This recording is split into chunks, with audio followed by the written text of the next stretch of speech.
Egypt to the country of his birth. Yet publicly, Federal Police Commissioner Mick Kelty said this. You say there's very little evidence that Mr Habib was in Egypt.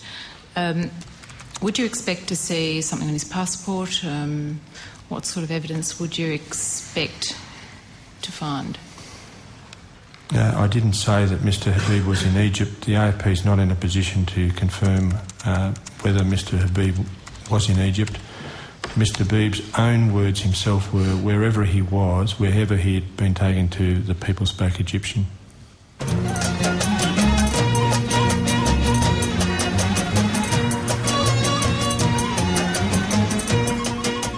In February 2002, 3 months after Habib's rendition, 2 ASIO agents travelled to Egypt and discussed Habib's presence there with Egyptian intelligence. Afterwards, on the strength of this discussion, DFAT wrote to Habib's wife Maha, saying it had obtained credible advice that Habib was well and being treated well. Yet even after this, the government continued to insist it didn't know that he was there. We were seeking access to him if he was there. It was never obtained, and I think that's the end of the matter. We have no knowledge of him being there. Wait, they never confirmed he was there, but they said he was well? Yeah, that's right. I see. He's not there, but if he's there, he's being treated well. Yep. Okay. Yeah. No, I don't believe it. You don't believe it? I don't. The suggestion that they would not know, and the absurd suggestion that they would not know, but they hear he's doing well, and that we should accept that, is offensive. This is the way they remove his nails. This is the way they break and damage his fingers. The so-called credible advice that Habib was well and being treated well was a long way from the truth.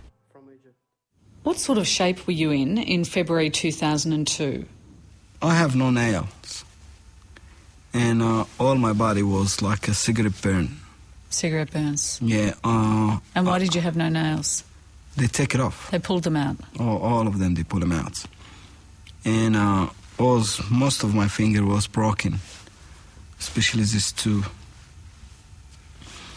I couldn't walk in my left. I used to urinate blood. I can't stand for long. Straight away, if I stay straight, I fall down. Attorney General Philip Ruddock declined to be interviewed for this program.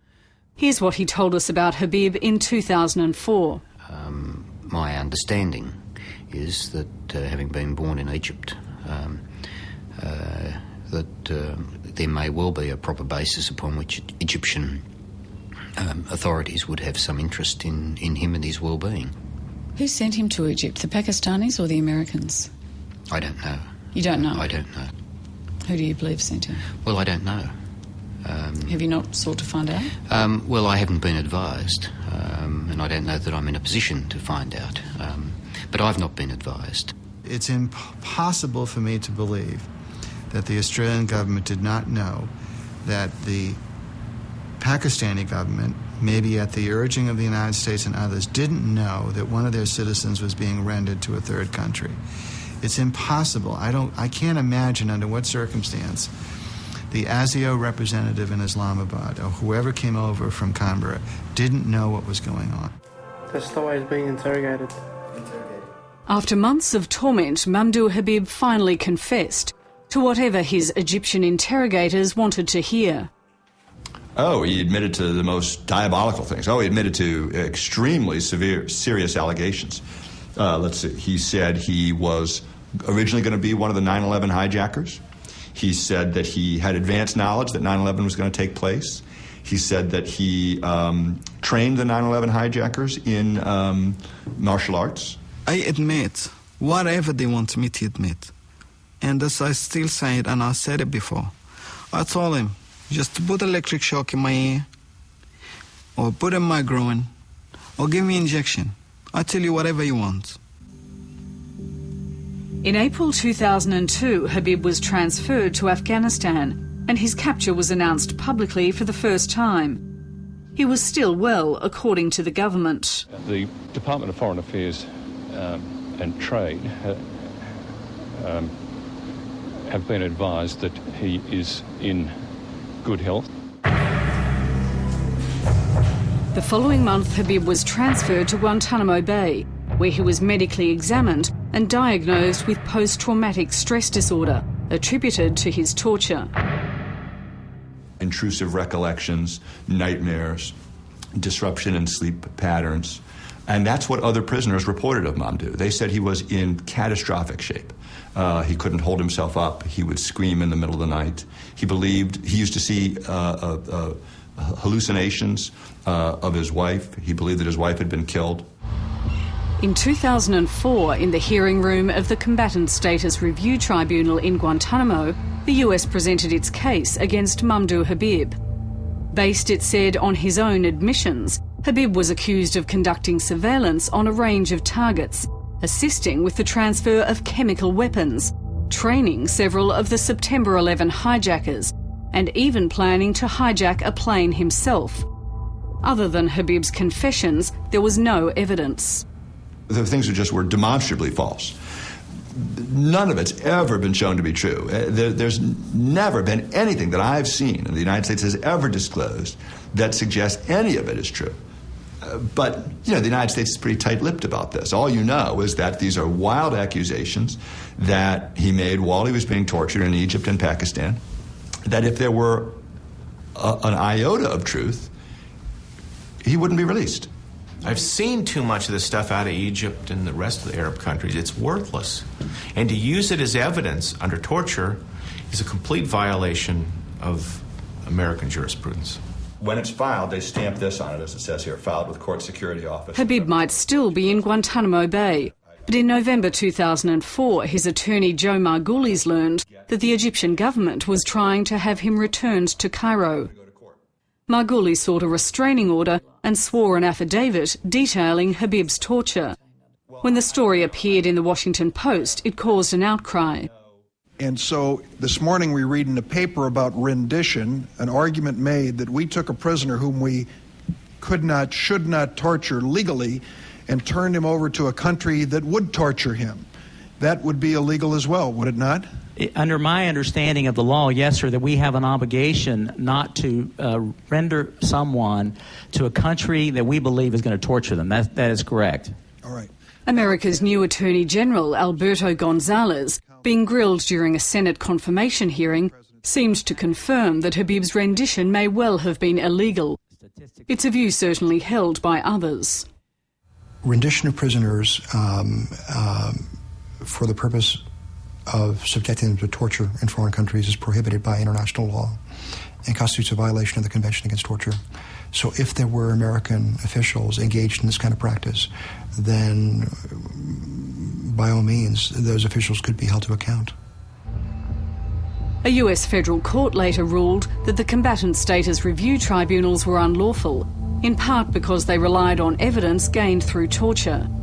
The judge cited the torture and false confession of Mamdouh Habib to support this historic ruling. Well, Habib has helped to blow open this whole story. Crucially, he showed how the United States was using evidence gained under torture.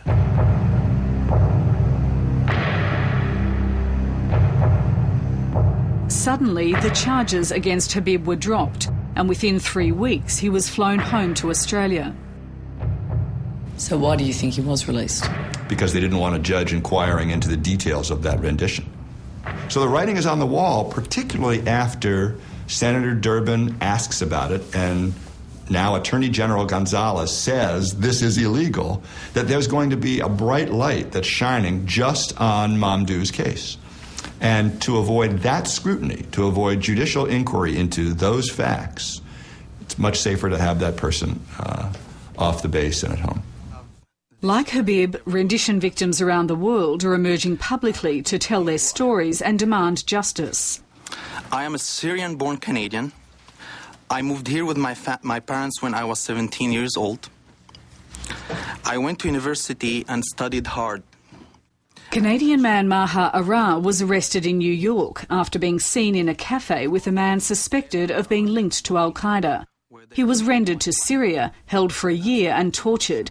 He was later found to have no links to terrorists and received $10 million in compensation. German citizen Khalid El-Masri was rendered to Afghanistan for 4 months before the CIA admitted it had the wrong man.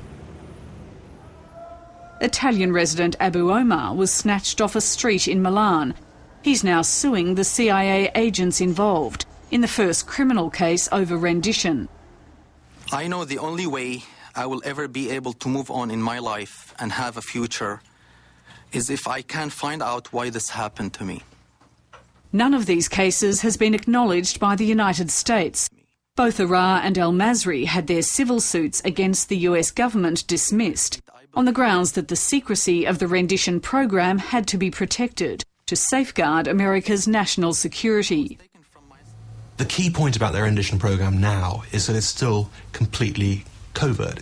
The CIA knows that as soon as one case is confirmed, they get into the detail of establishing a particular case as true. There's going to be a flood of legal actions and huge compensation because they know, the people involved know, that most likely these transfers were illegal. And illegal not just under international law, but illegal under US domestic law.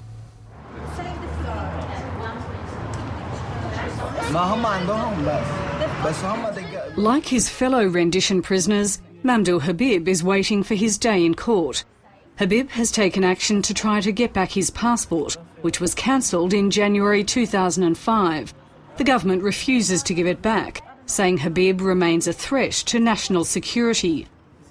Habib is also suing the Commonwealth in the federal court, claiming the government was complicit in his wrongful arrest, kidnap, false imprisonment and torture, and failed to honour its duty of care to protect him as an Australian citizen.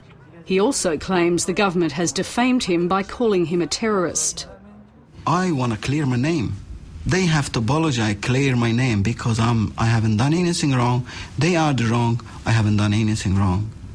They kidnap me, they torture me, they forcing me to say false stuff. They still harassing me until now. Habib too faces a battle getting his case heard. The government has tried to have it struck out, denying any complicity. As for its duty to protect an Australian citizen from the treatment Habib endured, the government says in its defence that no such duty exists. It also refuses to release key information in open court on the grounds of protecting national security. The US government will no doubt deny any wrongdoing as well. The fact that he was tortured, let's accept that he was tortured in Egypt. That's horrible, but that does not mean that the rendition decision, which occurred before that, was illegal.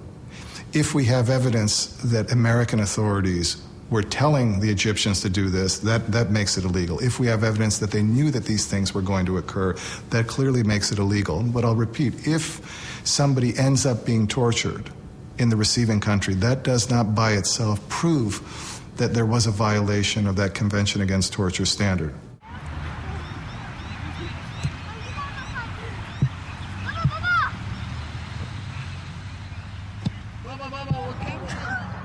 Habib's case, if and when it is heard, will be another step in exposing America's secret rendition program to the light of day.